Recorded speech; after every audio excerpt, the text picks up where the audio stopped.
mga guys, welcome back to my channel, Jess Automotive. Mga guys, yung trooper natin, dumayo ano. Yan. Kita nyo yung plate number ko, yan po yung, kung makita nyo sa kalsada, yan po yung service natin. Yan. Dito tayo sa Bulacan. Yan mga guys, meron tayong ginagawa dito. Ito oh. Aha.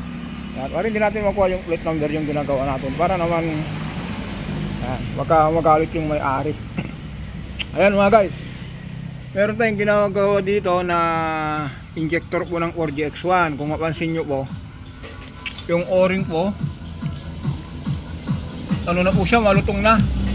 Kaya yung langis dumadami dahil sa fuel line. Ito kasi mga guys, ulitin natin ha. Ito po kasing o-ring na to. Ito yung mga ano niya, plastic niya, mga original. Yan. Kasi mga guys, kung itong o-ring na yan, itong upper na yan, kung malutong katulad nito, kasi ito andito yung ano, ilagay natin ha, tara niya, katulad yung ganyan mga guys, kung yan ang posisyon niya po, ito po, diesel po yan, ito naman po, ano na po yan, langis. Kaya kung sira itong ano, itong ring na yan, o-ring na yan, yung langis po dumadami dahil dito kasi ito po linya ng ano ng diesel. Yan, apat po niyan ito. Kaya mga guys, sabi niyang may-ari, Jess, baka pwede puntahan mo itong sasakyan ko kasi andito tayo sa Paridel, Bulacan. Sabi niya puntahan mo yung trooper ko kasi hindi ko na may biyahe dahil dumami yung langis. Nung chines oil ko, yung standard na langis na nilalagay ko dumami. Kaya sabi ko, nagduda ako dito. Nakita ko sa napapanood ko yung mga YouTube mo. Sabi mo o-ring lang daw, kaya bili ka ng ng o-ring, ikaw na nabahala. Ayun mga guys, yan. Walit tayo ng apat na o-ring. Tapos yung unang gumawa nito mga guys, ito yung nilagay nila. Hindi natin alam kung anong.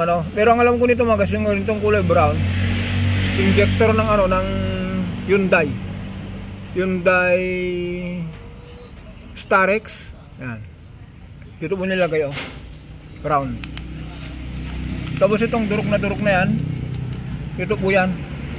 Ayan, bago na po lahat yan. Ito yung mga niya, plastic na Isuzu baka naman.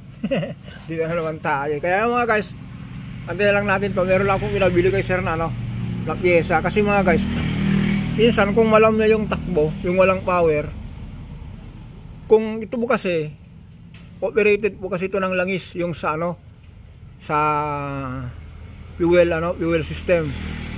Kung wala pong mabasa yung yung ORPS na pressure o kaya pundido, ayaw umandar ito, ayaw magbuga ng ng diesel. Ngayon mga guys, meron tayong pinabiling o-ring dito. Hindi yung o-ring dito kasi mamaya makita nyo po yan. Habang nagsasalita tayo, explain lang ng konti, ulitin natin mga guys. Ayan. Kaya po dumadami yung yung langis. Yan, punta natin yung unit. Kaya po dumadami itong langis mga guys. Yan, katulad po niyan, madami yung langis niya.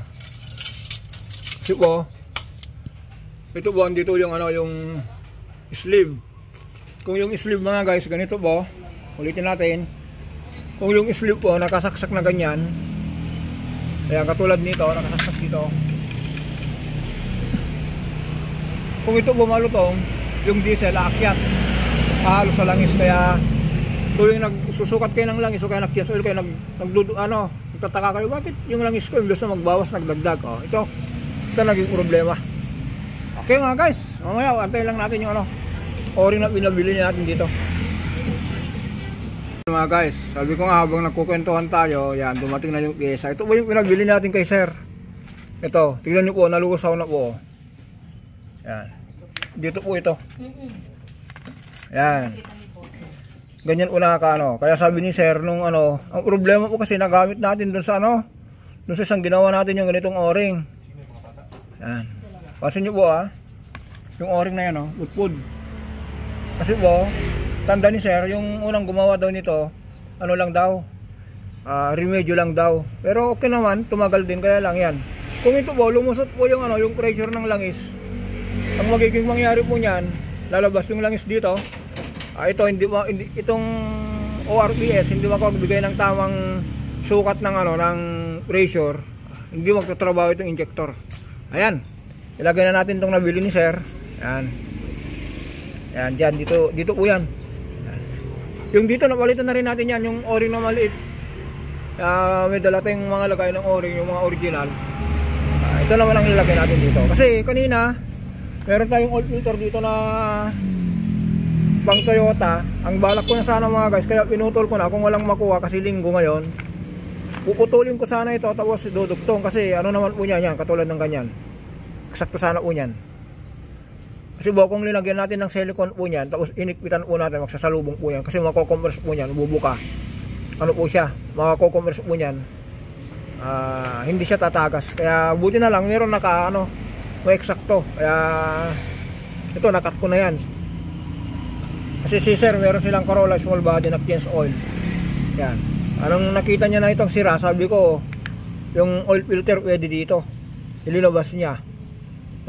Pero sabi niya subukan ko muna maghanap, pero kung wala akong makita dito tayo. Pero yan, okay naman. Okay, mamaya start na tayo rito. Ayan mga guys, nakumpleto na natin. Ngayon mga guys, gusto ni Sir ngayon lagyan natin ng ng thermostat. Kasi po mga guys, sabi ko nga po, ang thermostat po dinisenyo ng ng engineer na meron pong trabaho dito. Pero yung minsan, yung gusto mo pong parating malamig yung makina mo, tanggalin mo ito. Pero baka nagtataka ka bakit yung sasakyan ko tumakaw sa diesel. Lalo na kung nasa nasa malamig na na area. Halimbawa Baguio. Di ba sa umaga tinatawag na cold start. Mas marami po ang po nun, fuel o kaya diesel ang pumapasok. Ganito mangyayari dito kung wala kang thermostat. Kasama sa consumption po ito. Sa sa temperature po kasi kung hindi niya po makuha yung tamang temperature parating malamig. The more na mas malamig po yung makina, kailangan niya rin po na maraming diesel. Pero kung na-maintain niya po na-maintain niya yung lamig, halimbawa po ito 92, sir, 90? 85 po. 85 yan. Kung 85 po yung yung temperature sa makina, yan, lagay natin Kung 85 po niyan mga guys, hanggat hindi po, halimbawa 83, hanggang hindi pa magbubukas yan. Ngayon po kung 85 dyan, magbubukas po niyan. Kung 87, 88 na po, ilalabas niya po yan. Dadali niya rito sa mag-open po ito. Papasok niya rito. Kung bumaba, higupin ng ng radiator fan. Papasok dun sa water pump sa higupin ng ng ilalim. Papasok sa makina. Basta ma-maintain niya po yan Halimbawa po, ulitin natin mga guys. Kung ang makina po ito, 85. I-maintain niya po yan na 85. Hanggat, kung 86 na po, halimbawa 86 nagbukas. Nag-exit na po ng isa yun, ilalabas na po yan. Pero kung lumabas po dito, yung init po niya na 85 o kaya 86 po, dire-diretso na po yan. Ngayon po, kung nag-long drive ka, kung nakatikim po ng malamig, mag-close po ito. Ang papaikutin niya uli na tubig. Nandito lang, sa loob lang ng makina. Dito po, nakistop dito. Kasi ang trabaho po nito, close open. Siya po yung nagbabantay ng ng init ng makina. Siya yung nagmi-maintain ng init ng makina. Kasi po, ulitin natin mga guys. Kung halimbawa po, nag-long drive ka, malamig po, mag-close po ito. Ang gagamitin lang po ng makina, kaya po may tinatawag ito na bypass tube. Doon lang muna iikot yung tubig. Kung habang hindi po mag-overheat yung makina, kung hindi sira, hindi niya i-open ito. Ngayon kung medyo mainit na po yan, magre-reklamo ito. Mag-open po siya. Yan, sasabihin niya po niya na hindi ko na kaya, kailangan ko ng magpahinga. Yan, bibitawan niya po yan, lalagay niya rito. Magbaba niyo po yung radiator fan, i-exhaust niyo po yung init. Pupunta po doon sa baba, higupin ng water pump. Lalamig yung makina. Kaya mga guys, importante po ito Ayan, mamaya start na tayo nito. Start na tayo, under na Yun mga guys. Talagyan natin ng thermostat na makaalaga sa makina lalo ngayon.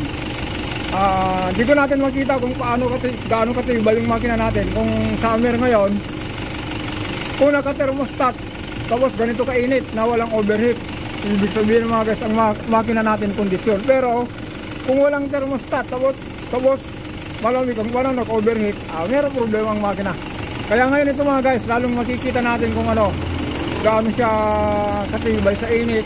At dito natin makikita kung may problema ang makina, yung cooling system natin, kung may problema o wala. Kaya yan mga guys, kakain muna tayo. Kung balikan natin yung ginawa natin dyan, o-ring lang muna. Kasi sabi nga ni sir, meron daw pinagtanungan na injector daw. Kaya bago tayo pumunta sa injector, dun lang muna sa minor. Kaya yan mga guys, mamaya magpaalam na tayo sa Inlex. Kakain muna tayo. Ang pagkain sa Baguio kasi may mga Jollibee McDo na. Ayaw, narinig yung sabi ni Mrs. Pagkain sa Baguio. Kaya yan mga guys, andito na tayo sa Inlex. Dito ko sabi na dito na tayo ang pabaalam. Dito na tayo sa